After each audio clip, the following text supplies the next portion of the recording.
Yo, what's going on, y'all? It's your boy Devon Terrell, and welcome to another Help Me Devon tutorial. And today, in this Help Me Devon tutorial, I'm really asking a question and hoping that everyone out there is using subgroups in their mixes.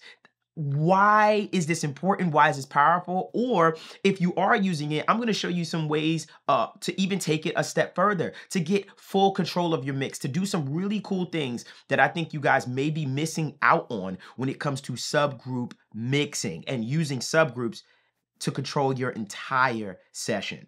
Let's check this out right quick. Okay, so when I talk about subgroup mixing, basically what I'm referring to is this. Everything that you see in this extremely confusing, huge, immense session is being bussed out to 4 faders. I have the control of my entire mix in 4 faders. What are the faders? I have all my bass information coming to this fader, named bass. All my music, that's my instruments, that's my guitars, synths, whatever, music related, even sound effects coming to the music bus. Everything vocal related, backgrounds, leads, and effects, all feeding the vocal side subgroup. And then I have everything drum related, snares, kicks, and the whole 9 feeding my drum fader. Now, why is this important? Why is this powerful? Why is this so dope to have? And I'm going to show you. Please stick with me.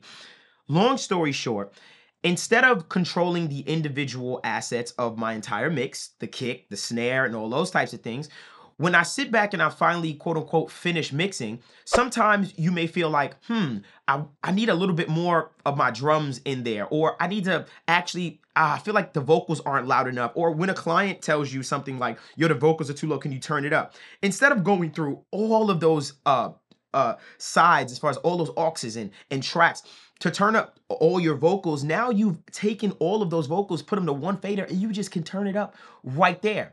You can achieve a different balance. You can manipulate how you want certain things to sound with just 4 faders if you wanted to. And that makes your workflow better, and it makes just your overall process a lot stronger when it comes to mixing. Now, on top of just the volume being able to be manipulated, I'm going to show you some crazy techniques that you're probably not even thinking about when it comes to your subgroups that you can do. Check this out. Okay, so like I told you guys before, all the music is coming to these 4 faders, which is, or subgroups: bass, music, vocals, drums. Let's take a listen.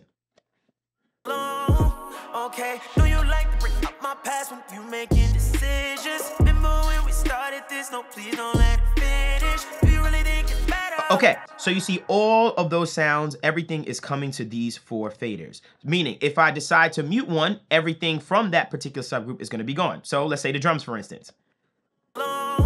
Okay, know you like to break up my past when you making decisions. Remember when we started this? No, please don't let it finish. We really think it's better. So I have full control of the entire mix and what I want to hear. Now, let's say, for instance, that we're sitting down and we say to ourselves, man, those vocals, I feel like it just needs a little bit more air. I feel like those vocals are just lacking certain things. Instead of going to the background vocals, increasing the brightness or the air, instead of going to the lead vocal, increasing the brightness of air, and putting all these plugins on, we can do it overall to the entire sound. Check this out.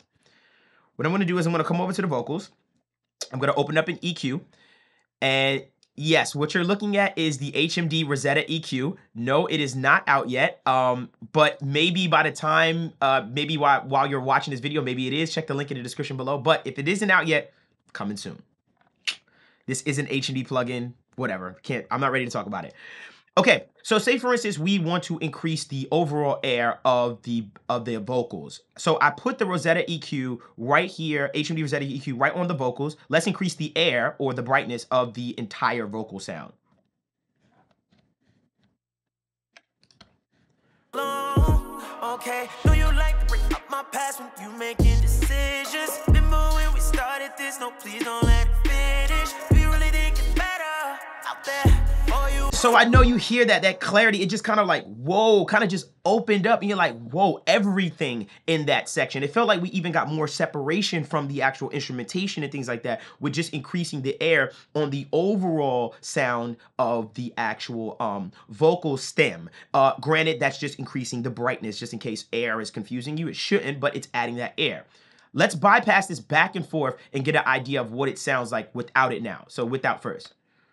Okay, do you like to bring up my past when you making decisions? Remember when we started this? No, please don't let it finish. We really think it's better out there for you.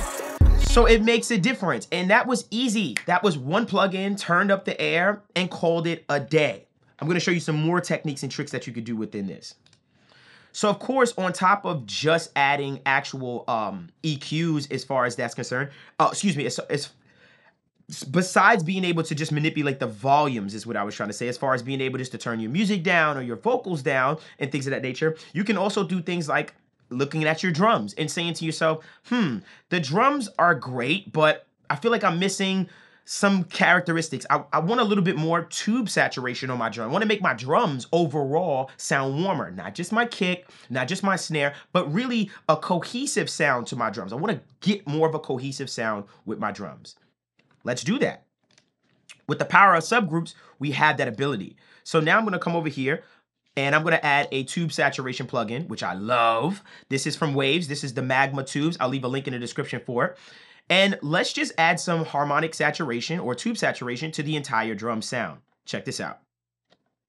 Okay, do you like to bring up my past when you making decisions? Remember when we started this? No, please don't let it finish. We really think it's better out there for you. I'm the only one that can afford you, baby, cause okay, let's bypass this back and forth and let's hear what it sounds like without first. Okay, do you like to bring up my past when you making decisions? Remember when we started this? No, please don't let it finish. We really think it's better out there for you. I'm the only one that can afford you, baby, cause And that's a really big difference as far as being able to just say, them drums ain't hitting enough. And you can literally just grab a tube saturation plugin or an EQ or whatever you want and literally just increase that overall volume. This is something that I use at the final process of my mix where I say, okay, I've mixed or blended my instruments and sounds to where I like them. Now it's time to add some flair to everything. Besides going straight to my stereo mix bus, which controls everything, let me see if I can spice up the individual stems or subgroups. If you're not using subgroups, I'm begging you, give this a try. I'm gonna show you one more trick, and I think this is the biggest trick that I can show you guys when it comes to things like frequency masking or your instruments getting in the way of your vocals. We can fix this so easy with subgroups. Check this out. Okay, so long story short, here is the music. These are all the music pieces coming into this one subgroup. And of course, these are our vocals. Now, I'm gonna play this right quick. I'm gonna take all this stuff off, and I want you to hear what this sounds like without the music. Check this out. Okay, do you like to bring up my past when you making decisions? Remember when we started this? No, please don't let it finish. Now, let's turn it on with the music. Okay, do you like to bring up my past when you making decisions? Remember when we started this? No, please don't let it finish. We really didn't. Now, you can say to yourself that there may be a little bit of a competition between those sounds as far as everything is concerned. Now, let me go to a place where the music is, there's even more music. Check this out. Cause it's giving no commitment. Riding around the town with these other women. Now, I can argue that there's a little bit of competition between the main vocals or all the vocals and a little bit of that music. Well, what's a quick way that I can actually fix that issue? I'm going to show you. I'm going to open up one of my EQs right here.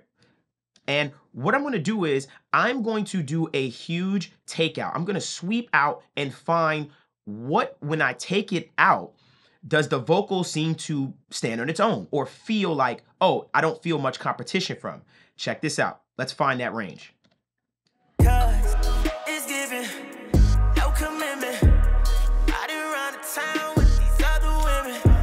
Okay, so in this particular frequency range of 720, I just so happened to pull it down right there. I found, oh, I feel like the music isn't competing at all or not much as much with the actual vocals. Of course, I'm not going to pull this much down, but what I'm going to do is I'm going to pull out some of this frequency range to give my vocals more room to actually cut through in the mix so that the music isn't competing with it so much. Let's try this out. Cause it's giving no commitment. Riding around the town with these other women. It's giving no commitment. Riding around the town with these other women. Now, let's bypass this back and forth and see if we got anything out of the way. Listen for the clarity in the vocals now, without first. Cause it's giving no commitment. Riding around the town with these other women. It's giving no commitment. Riding around the town with these other women. Hope you brought your girls, got my gang with me. Please don't think So what you notice is when it was disengaged, it felt like it got a little bit cloudier. And this is me just taking out just about 1.5 dB, 2 dB of that music overall to make space for that vocal. And the way I found it was I pulled back on the entire music stem and found that range where I was like, oh, the vocal seems to be competing there. And that frequency was just kind of interfering with it as far as fighting with it and masking it. Now, granted, there is a really cool feature in FabFilter where it'll tell you what frequencies are masking with other sounds. That's a tutorial for another day. But I just wanted to show you guys subgroup mixing, why I think you should be using it, why I think it's extremely powerful. Just a tidbit, make sure that the subgroup is then being routed to your stereo master where it's being controlled overall there. This is a super powerful technique. I really implore you to use it. Try it out. Work this into your workflow. Set this up and you'll notice that when it comes to doing your final mixes and things like that nature, you'll have so much functionality. You'll hear things that say, I'm going to affect this entire thing overall. So I hope that was very helpful. That was my tutorial on subgroup mixing and why I think you should be using it. I'm yelling at you. Please make sure you comment, like, and subscribe. Also, make sure you follow us at Help Me Devon on Instagram. Also, make sure that you follow our Discord community with a bunch of aspiring engineers like yourself, trading secrets and giving game. Make sure you also listen to the My Audio Nerds podcast that drops every single Wednesday on this channel, as well as on Apple and Spotify. And if you want to know more about the HMD Rosetta EQ that's coming soon, or if it's out already, which if it's out, it's a link in the description, go for it. You can DM me and ask me questions if you'd like. So I hope that was enjoyable. Until next time, you guys.